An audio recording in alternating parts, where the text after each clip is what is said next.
All right, guys. So I guess you could say this is all the moments we've been waiting for. Okay. The moment where Elon Musk exposes the obvious collusion with the Democrat Party and Twitter to censor content to try to swing the outcome of the 2020 election. Okay. We all know that Democrats and partisan hacks at Twitter were behind the censorship of the Hunter Biden laptop story. And now we have concrete evidence and proof that that is in fact what happened, as Elon Musk has dropped the Twitter files, right? A tell-all about how Democrats and, again, left-wing liberal partisan hacks at Twitter basically colluded to try to censor stories to make Biden look bad. Okay, so without further ado, I'm gonna go ahead and get into this. It's a long thread. We're gonna read the thread and we're gonna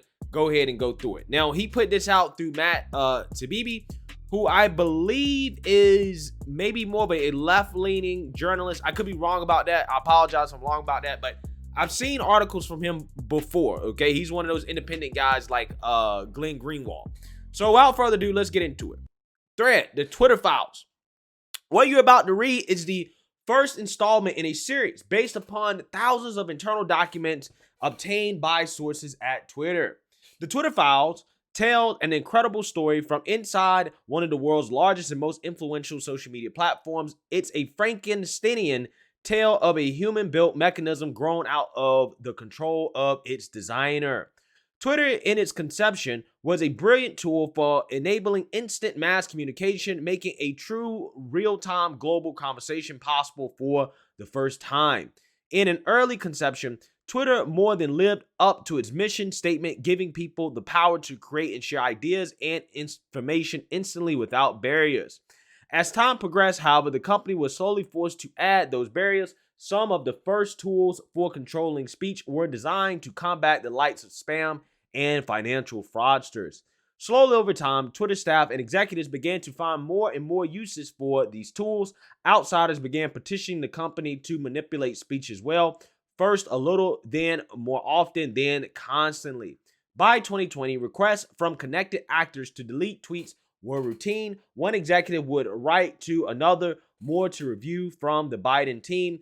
The reply would come back handled. Okay, so check this out. These are requests, allegedly, from the Biden administration to look at certain tweets, right? So this not even from the Biden administration, from the Biden campaign team.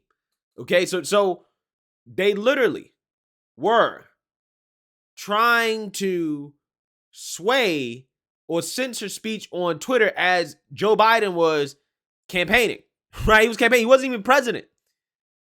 Celebrities and unknowns alike could be removed or reviewed at the behest of a political party. As we see here, this note says, I grabbed the first one under SI, deferred to safety on the high-profile second one. An additional report from DNC.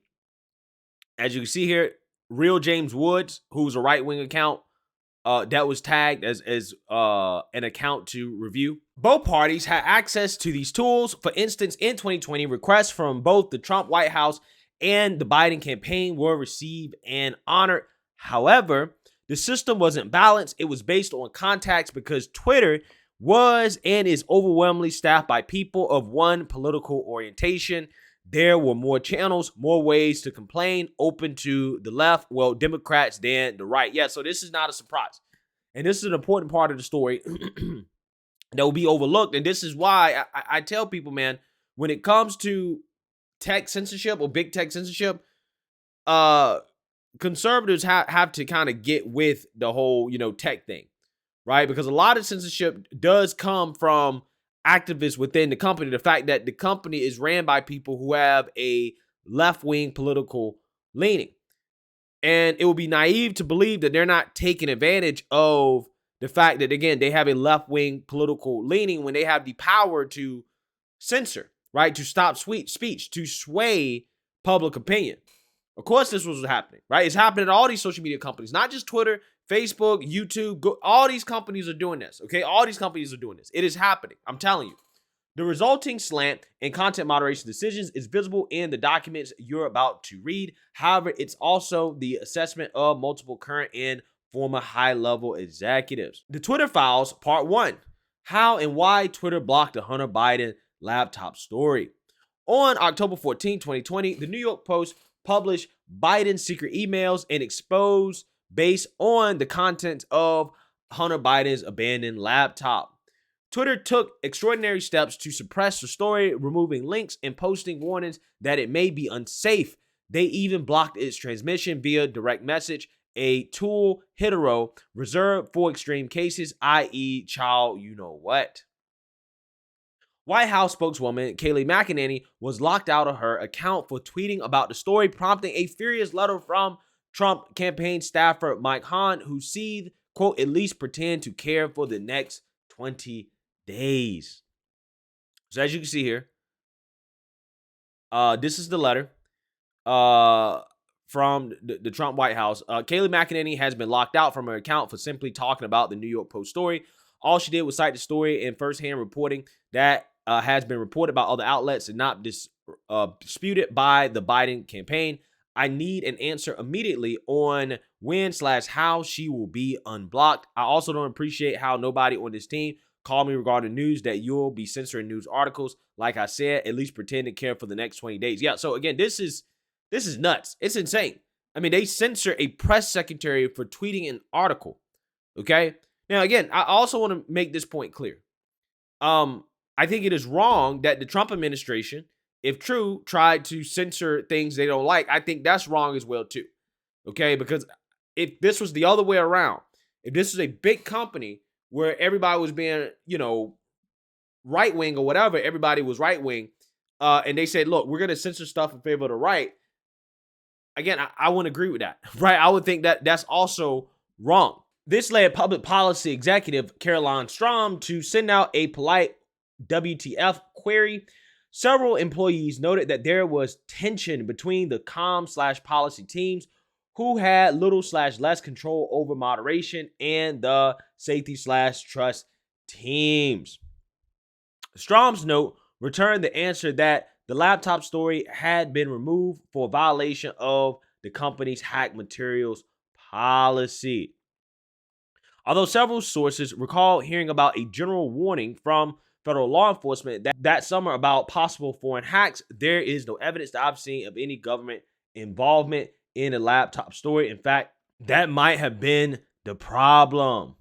The decision was made at the highest level of the company, but without the knowledge of CEO Jack Dorsey, with former head of legal policy and trust, Vijay God, playing a key role.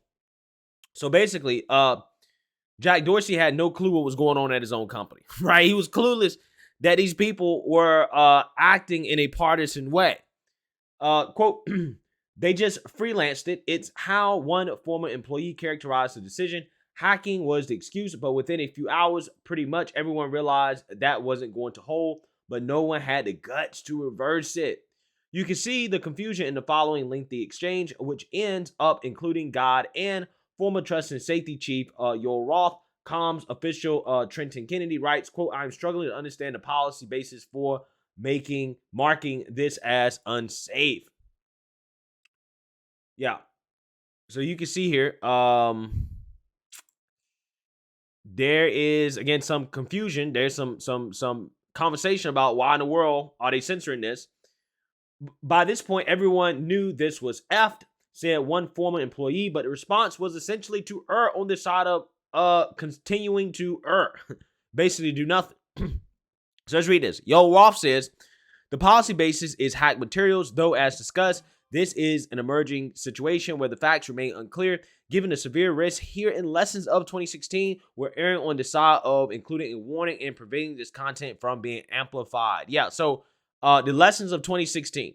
Well, Russia, right? And the fact that they believe that it was the FBI's fault, right? It was Comey's fault that Hillary lost and Trump won.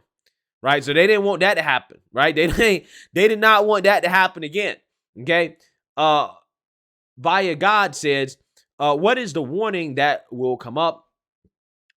Yo, Rolf says, when you click the link, you'll see the generic unsafe URL message, references spam, malware, and violations of Twitter rules. Not ideal, but it's the only thing we have. Ian Plunkett says, whatever we do in the comms, this will become a bias claim for Jack pre-hearing immediately. Let's make it clear we're proactively but cautiously interpreting this through the lens of our hacked materials policy and allowing the link with a warning and significant reduction of spread. So yeah, we're not going to hard censor. We're going to soft censor because we know that they're going to see this and they're going to question the CEO of the company and say that this is bias, right? Former VP of Global Comms, Brandon Boren, asked, can we truthfully claim that this is a part of the policy? Of course not, bruh. Of course not. The fact that you even have to ask that question tells you what the answer is. To which former Deputy General Counsel Jim Baker again seems to advise staying the non-course because caution is warranted. Jim Baker says, I support the conclusion that we need more facts to assess whether the materials were hacked at this stage. However, it is reasonable for us to assume that they may have been and that caution is warranted. There are some facts that indicate that the materials may have been hacked, while there are others indicating that the computer was either abandoned and or the owner consented to allow the repair shop to access it for at least some purpose. We simply need more information. Well, again, that doesn't matter because, again, you know, in certain situations, even if the materials were hacked, you can't punish the journalist outlet for publishing the hacked materials, right? You can't punish them. Again, imagine if the hacked materials were something that, you know, was of a national security threat. Are you going to censor that because a media outlet published it? They didn't break the law, right? They're just publishing it. They're putting it out there. So again, overt censorship here. A fundamental problem with tech companies and content moderation. Many people in charge of speech know/care little about speech and have to be told the basics by outsiders. To which, in one humorous exchange on day one, Democratic Congressman Ro Khanna reaches out to God to gently suggest she hop on the phone to talk about the backlash re-speech. Khanna was the only Democrat official I could find in the files who expressed concern, generating huge backlash on Hill re-speech. Happy to chat if you're up for it. Best row. God replies quickly, immediately diving into the weeds of Twitter policy, unaware Khanna is more worried about the Bill of Rights. Now, keep in mind, Ro Khanna is a progressive. Hi, Congressman Khanna. Thank you for reaching out, and we appreciate the heads up. We put out a clarifying thread of tweets earlier this evening to explain our policy around the posting of private information and linking directly to hacked materials. The press secretary's account was not permanently suspended. We requested that she delete the tweet containing material that is in violation of our rules, and her account is restricted until she complies. I'd be happy to jump on the phone if helpful. My team in DC, Jessica and Lauren, are copied here and also available to discuss. Thanks, Vijay. I just calling her for JJ, right? I'm calling her for JJ. Khanna tries to reroute the conversation to the First Amendment, mention of which is generally hard to find in the files. Yeah, of course, because they really don't give a damn about the First Amendment. He replies, hope y'all well, Vijay. But this seems a violation of the First Amendment principles. Facts. If there is a hack of classified information or other information that could expose a serious war crime and the New York Times was to publish it, I think the New York Times should have that right. A journalist should not be held accountable for the illegal actions of the source unless they actively aided the hack. So to restrict the distribution of that material, especially regarding a presidential candidate, seems not in the keeping of the principles of New York Times versus Sullivan. I say this as a total Biden partisan and convinced he didn't do anything wrong. But the story now has been more about censorship than the relatively innocuous emails, and it's become a bigger deal than it would have been. It also is now leading to serious efforts to curtail Section 230, which many of which would have been a mistake. I believe Twitter itself should curtail what it recommends or puts in trending news, and your policy against QAnon groups is all good. It's a hard balance. So he basically saying, look, I believe in censorship. Okay, I'm totally on Biden's side. I don't believe the emails show Biden being a criminal, which they do. But, again, he said, look, I'm on the left, and even I disagree with this. But in the heat of a presidential campaign, restricting dissemination of newspaper articles, even if the New York Post is far right, wrong, seems like it will invite more backlash than it will do good. Please keep this communication between just us and Jack, and no need to CC the team or forward to them. Just wanted to offer my 2 cents. Now, keep in mind, remember, this guy said that there was no evidence in the files, right, that this was Russian disinformation. But keep in mind, CNN and other news outlets basically peddled the conspiracy that this was Russian disinformation. And they had no evidence whatsoever to suggest that was the case. Again, this is deeper than just what's happening at Twitter at this one company. This is a whole media conspiracy to basically try to sway the outcome of the 2020 election. And see, this is why when people complain about the outcome of the 2020 election, I have no issues, right? Regardless of the reasoning. Because again, stuff like this, again, people can argue that this is just overt election interference. You overtly lied to the public to sway public opinion against Trump. So when people say, well, I got questions about the 2020 election, and if it was actually fair, I don't blame people. Because they be totally justified in asking questions, considering, again, what is happening here in the media, right? Within a day, ahead of public policy, Lauren Cumberton received a ghastly letter/report from Carl Zasbo of the research firm Next Choice, which had already polled 12 members of Congress, 9 R's and 3 Democrats from the House Judiciary Committee to Representative Judy Chu's office. NetChoice lets Twitter know a bloodbath awaits in upcoming Hill hearings, with members saying it's a tipping point, complaining tech has grown so big that they can't even regulate themselves, so government may need to intervene. So yeah, if you guys remember, there was a huge kind of like thing in Congress where they had a whole bunch of hearings and stuff where, again, Section 230 was talked about quite a bit, okay? And the fact that a lot of these, social media companies are taking advantage of Section 230 and they're acting like publishers, okay? They're making editorial decisions when they are still actively under the protections of being a platform, right? The difference between like the New York Times and Twitter is that Twitter doesn't get punished for what people are putting on their platform, right? There's no obligation for them to censor things or to put out the truth, okay? However, the New York Times, because they're a publisher, they actually have legal obligation to put out things that are generally true, right? Not the same thing with Twitter. And they have that protection because they are a platform. They're letting people actively use their site and to put things out there. They're not responsible for this. Zasper reports to Twitter that some Hill figures are characterizing the laptop story as text access Hollywood moment. Twitter files continue. The First Amendment isn't absolute. Zaspo's letter contains chilling passages relaying Democrat lawmakers' attitudes. They want more moderation. As for the Bill of Rights, it's not absolute. Again, Democrats say that about the Second Amendment as well, too. Right? So again, let's read what the Democrats' concerns were. The Democrats, meanwhile, complained that the companies are inept. They let conservatives muddy the water and make the Biden campaign look corrupt, even though Biden is innocent. Wrong.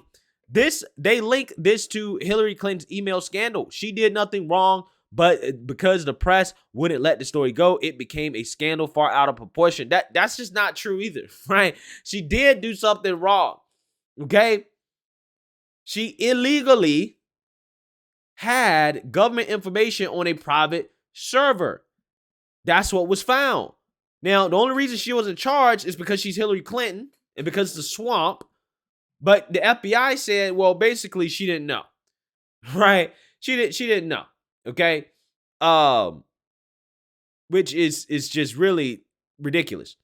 In their mind, social media is doing the same thing. It doesn't moderate enough harmful content, so When it does, like it did yesterday, it becomes a story. If the companies moderated more, conservatives wouldn't even think to use social media for disinformation, misinformation, or otherwise, aka anything that goes against our narrative, right? Anything that goes against our narrative. Because again, Democrats have no problem putting out disinformation, misinformation, whatever, okay? Now, the difference between disinformation and misinformation, somebody said this in the comment section one day.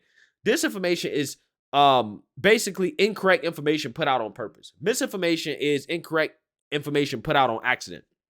The Democrats were in agreement social media needs to moderate more because they're corrupting democracy and making all truth relative.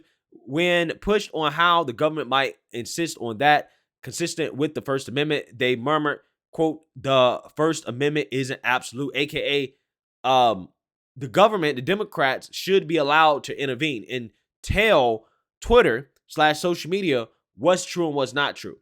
An amazing subplot of the Twitter/Hunter Biden laptop affair was how much was done without the knowledge of CEO Jack Dorsey and how long it took for the situation to get uneffed, as one ex-employee put it, even after Dorsey jumped in. While reviewing Gad's emails, I saw a familiar name. My own Dorsey sent her a copy of my Substack article blasting the incident. Yeah. So that's all that's been put out as of the making of this video. I'm going to actually scroll down a little bit more here to see if he put out more. Yeah, he did put out a little bit more here. So let's see. Okay, there's a little bit more here. There's a little bit more. There are multiple instances in the files of Dorsey intervening to question suspensions and other moderation actions for accounts across the political spectrum. Yeah, so again, this is consistent with the rumors that Jack Dorsey was actually the moderate, right? He was actually the moderate. And, you know, again, the company was, as a whole, was far more left than him. Okay? So because of that, it seems like there was an incentive to kind of keep things away from him because these people really wanted to sway public opinion that much. The problem with the hack materials ruling, several sources said, was that this normally required an official/law enforcement finding of a hack, but such a finding never appears throughout what one executive describes as a whirlwind 24 hours company-wide mess. Yeah, there was no proof that this was hacked or anything like that. None of that. They just assumed that. They just labeled it that. Hi, Owls. As you probably are aware, Twitter actioned tweets yesterday relating to two New York Post articles that were tweeted out that allegedly included pictures and screenshots of emails from a laptop that allegedly belonged to Hunter Biden, presidential candidate Joe Biden's son. Our teams made a determination that the materials fall under our hack materials policy in addition to sharing personal information, so links were actioned. As you may know, this existing policy framework was launched in 2018 to mitigate real-time harm based on hack and leak scenarios coming out of the 2016 election, aka yeah, we don't want a scenario where a Democrat loses again because of them doing something illegal, being a criminal, basically. Several high-profile accounts, including press outlets, were impacted by this decision and were actioned. Unfortunately, the language that was provided in the product may have created confusion, indicated the links were spam or unsafe. Consequently, Twitter safety explained the reasoning here in a thread. This morning, the New York Post tweeted additional links to stories that contain pictures and screenshots of emails that were also actioned. The team determined that a Trump campaign tweet that previously was actioned for containing PPI would not be reaction when it was retweeted without the PPI blurred. I know there are questions that you probably have and are also probably getting a lot of incoming from stakeholders, governmental, academic, civil society, etc. The last 24 hours certainly has been a whirlwind with lots of curves and unknowns, and we fully expect that the issues surrounding this matter will continue to swirl in the coming days. So thank you to everyone for your patience. Wow. Wow. Wow. All right. He says, now